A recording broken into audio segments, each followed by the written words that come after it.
Hey friends, welcome back to my YouTube channel. So for those of you that are new here and don't know me, I'm Kat Meffin. I am your yoga teacher and your YouTuber, because that is a job in this day and age. Oh yes. And I'm super excited because I've got a friend with me today. This is the amazing Jodie Shield, and I'm going to attempt to list Jodie's, what do we even call them? The list of titles. Jodie is a self-help author. I've actually spoken to you guys about Jodie's book before. It's called Life Tonic. If you haven't got it, get it. It's amazing. Jodie also works for Lululemon as a meditation ambassador. You are a mentor. You do lots of meditation stuff. I'm going to let you take it away because I'm like, there's so many more. Oh no! Can you tell us about you? That's it, my love. And I'm a speaker as well. But yeah, that's it. Cool. So as you can see, I have kind of a pen and paper down here. It's because we have got a really super important topic that we want to talk about today, which is anxiety. Something that I have spoken to you about before, but I really wanted to get Jodie on to chat with me because Jodie is doing amazing things in this whole sphere of anxiety and self-help. And so for me, I'm kind of coming across to you guys as somebody that's had the experience with it, but whereas Jodie is someone that of course experiences it because she's human and we all do, but actually has that kind of mentor, can kind of look at it from a different angle. Yeah. So I have my notes that I can come to. So firstly, I want to talk to you, about, so you were doing your mentoring, your meditation, and then social media became a big thing for you. It grew, and I'm guessing it grew quite quickly, and I want to know how you kind of dealt with that. So transitioning from just being those jobs, but then having to put it out there online, and how you kind of keep up with it, and if there's any anxiety that comes with that. So interesting that you say that. Absolutely, there's anxiety that comes with that. I feel like when, from someone who's evolved into the space of social media, I wanted to do it in, what came to mind was graceful way, but of course I want to do it in a graceful way. I wanted to do it in a way that was about making the most out of the platform and using it to share to people in the most authentic way.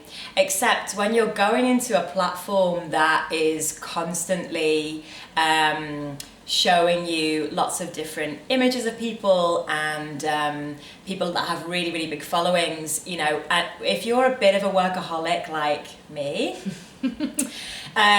it triggers something inside you that's really this big program that's saying there's not enough, you're not doing enough, more is better.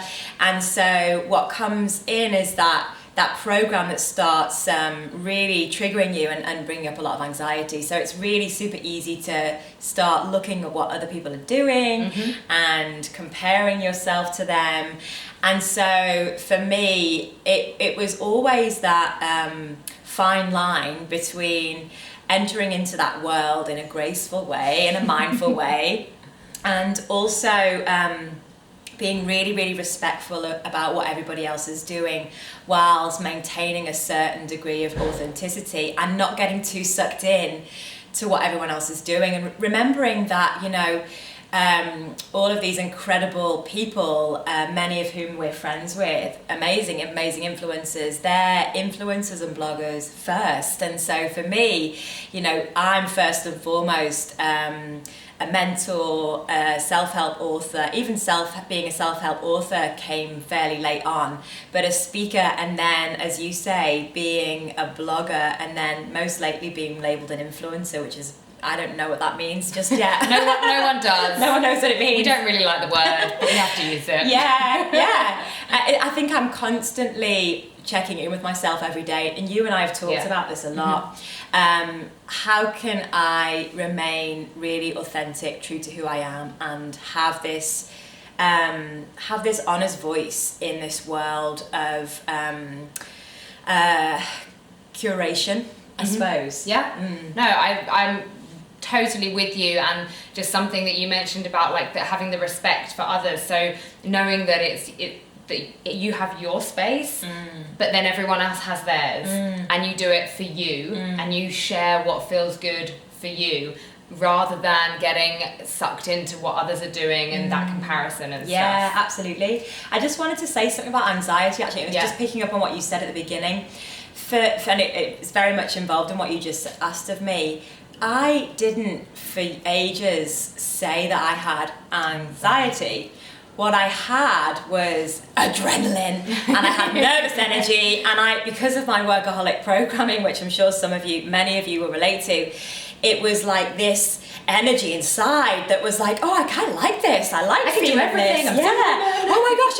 I'm having this. I'm really busy.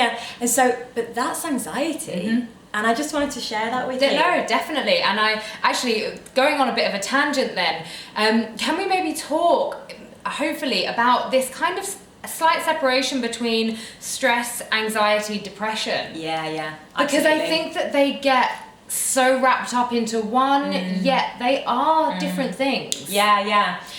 So this is really interesting, and I'm so happy that you said that.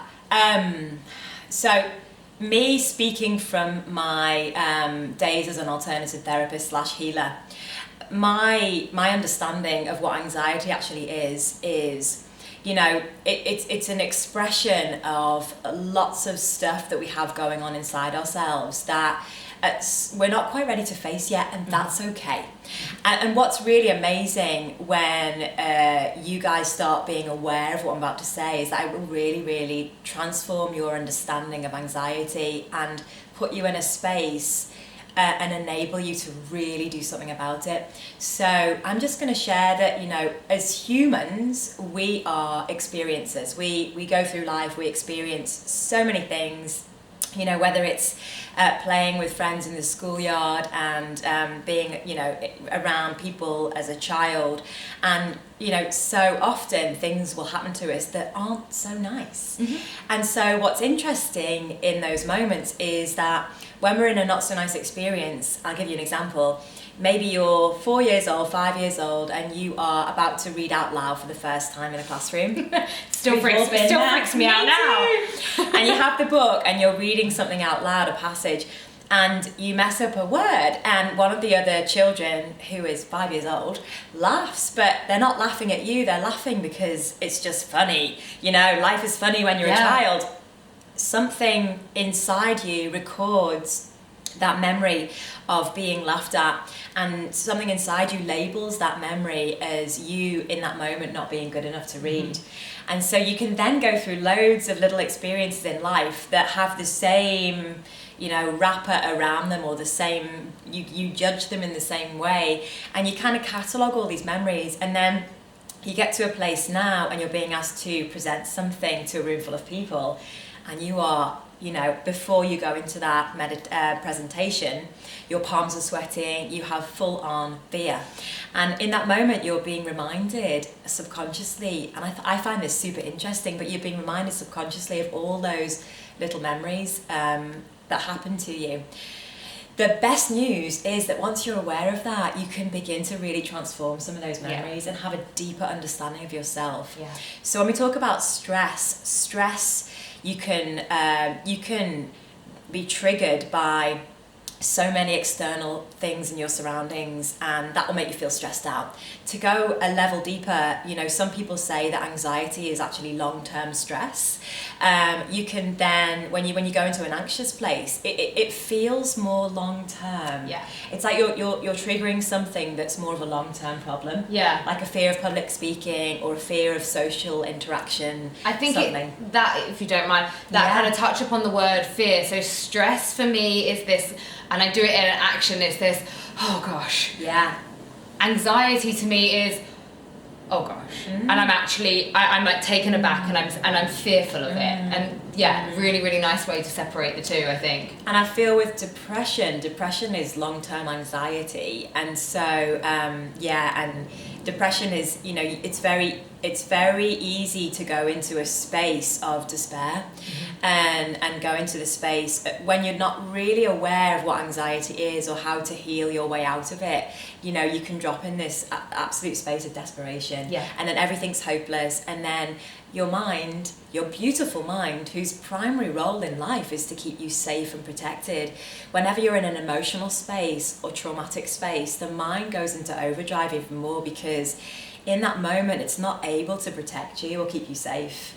So it's just really interesting when we start to understand the role of the mind versus the role of the body, and how the mind shows up in situations of body despair or emotional despair. It's really interesting.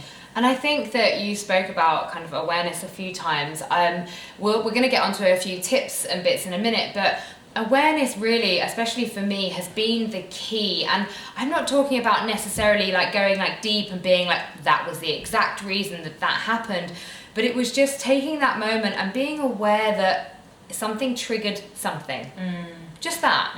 Not even knowing what the something is, but just those beginning moments where you're like, that wasn't quite right, that didn't feel like me, it took me aback, and that needs some work. And so that having that awareness, would you kind of agree that like that's the kind of starter point? What I really agree with you on is that you don't need to know the story, because the moment you go into the story is the moment your anxiety goes even worse.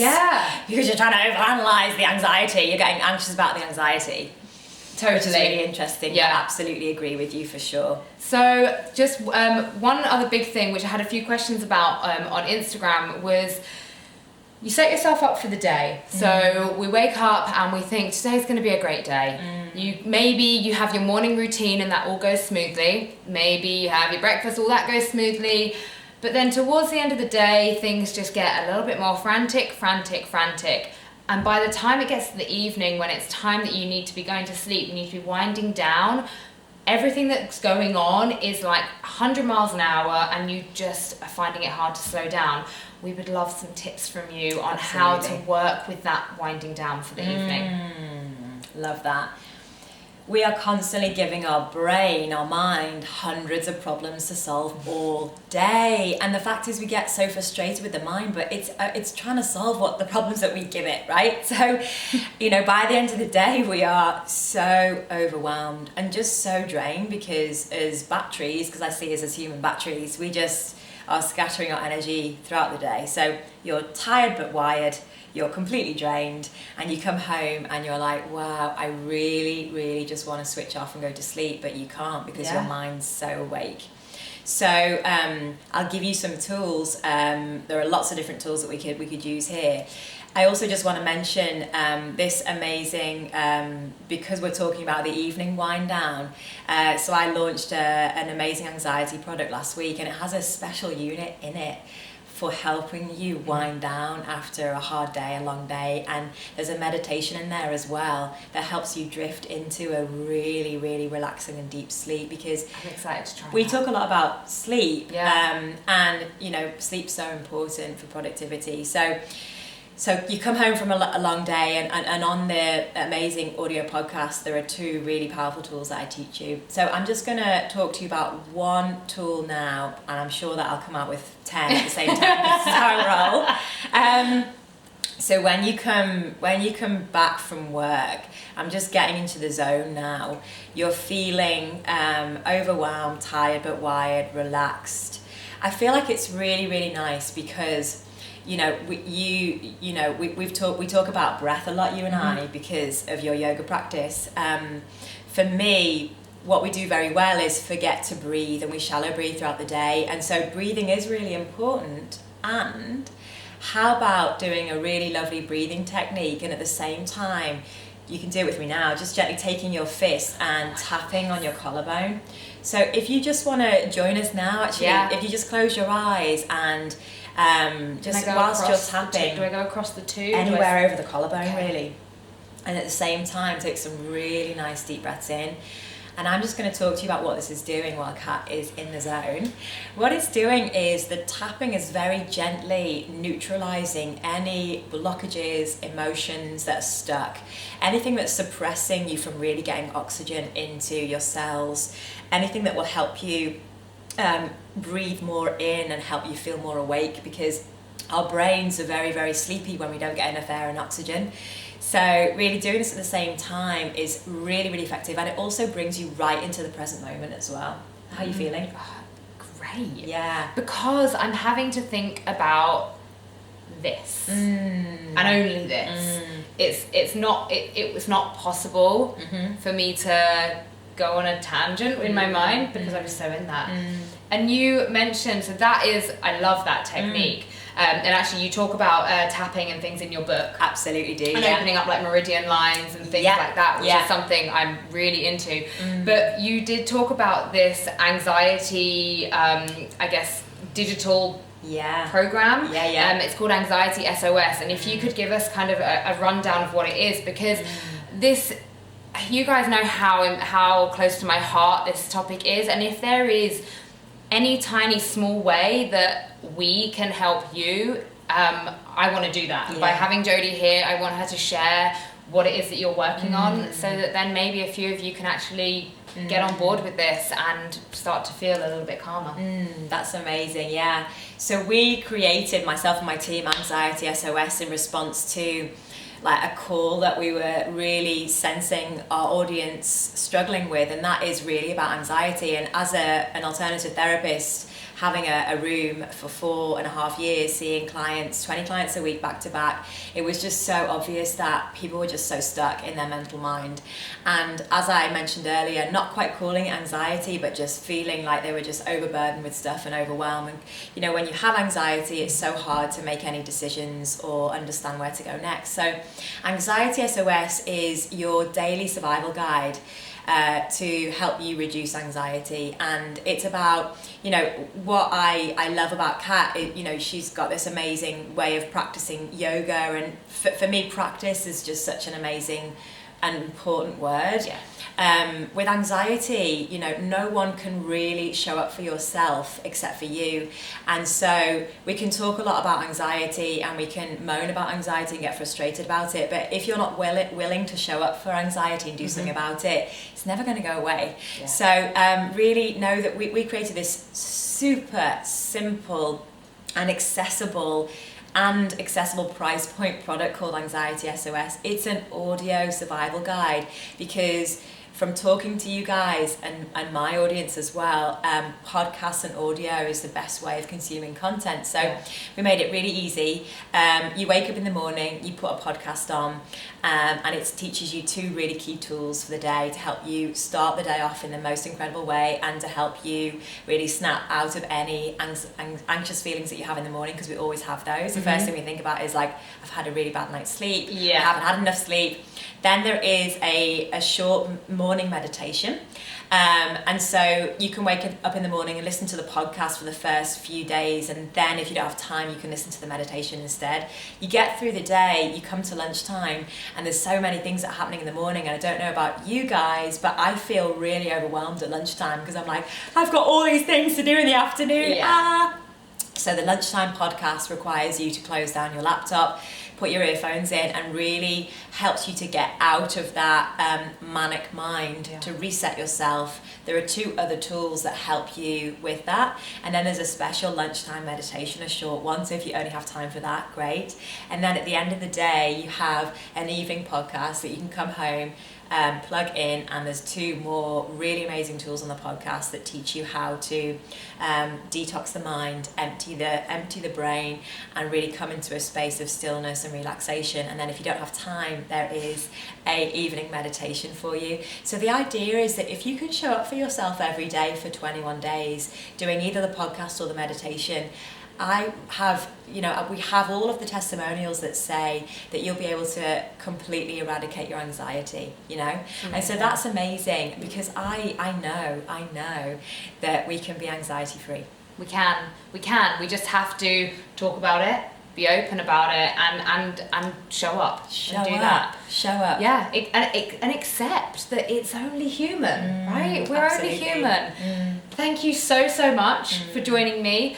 I am going to link, guys, to everything below. So all of Jodie's channels, a link to buy the book, a link to Anxiety SOS. Make sure you subscribe to both me and Jodie. Come find us online, come say hi, comment below and let us know if you have any other questions. We'll do our best to answer you, but just, let us know your thoughts and feelings. Share. Let's make a little comment board of our thoughts and feelings and just know that you've got it out there. That would be super cool. Thank you so much. And thank you so much. Thank you so much for listening, guys. Bye-bye. Bye.